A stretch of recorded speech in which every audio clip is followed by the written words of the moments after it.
dit, mais à partir de ce qui s'est passé en Irak, le terrorisme s'est même métastasé dans le monde entier.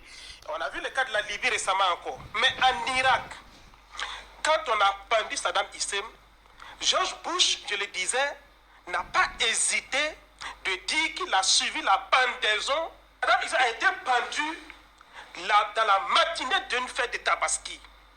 Vous voyez ce que ça représente pour le monde musulman, le symbole. Et ils disent que c'est le premier mouton de la Tabaski. Les Américains l'ont dit. Votre question par rapport à Flintock, donc l'armée américaine en Afrique. Mais Flintock, qui est le plus grand exercice militaire annuel organisé par les États-Unis en Afrique, existe depuis 2005. Et l'objectif, c'est de permettre aux armées africaines de renforcer les capacités et leur permettre justement de lutter contre l'insécurité. Et ces exercices-là s'organisent en Afrique depuis 2005. Alors, si on se pose la question, de 2005 à aujourd'hui, si véritablement cette coopération avec les États-Unis, qui vise à renforcer les capacités des militaires africains en vue donc de lutter contre l'insécurité, y compris le terrorisme, est-ce que ça a porté fruit? De 2005 à aujourd'hui, le terrorisme a régressé en Afrique ou le terrorisme a plutôt progressé en Afrique? Et je signale qu'en 2019, c'est le Burkina Faso qui a accueilli l'exercice notamment en Afrique, avec plus de 2000 soldats et 33 pays qui étaient au Burkina Faso. Et Flintock avait son poste de commandement avancé à Kambouessin et 3 autres sites, Lumbila, Pau et Bobo Dioulasso. Malgré cela, le terrorisme a régressé en Afrique ou bien le terrorisme a plutôt progressé.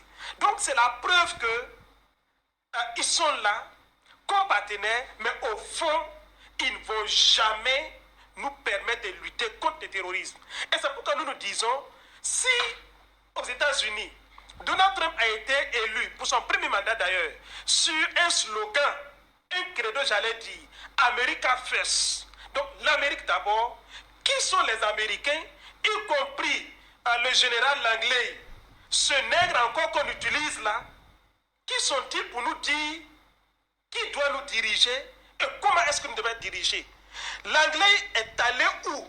Où est-ce qu'il a eu ses enquêtes pour dire que les ressources minières du Burkina et les revenus avec la Chine profitent plus au capitaine Ibrahim Traoré qu'au Burkinabé?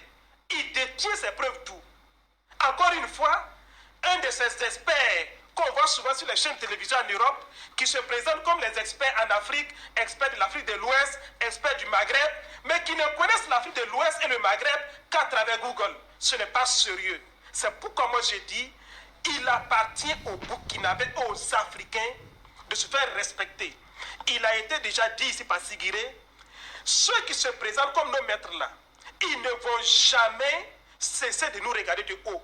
Le dédain qu'ils ont pour nous va continuer, mais il nous appartient de nous imposer par notre travail et par leur imposer ce respect-là.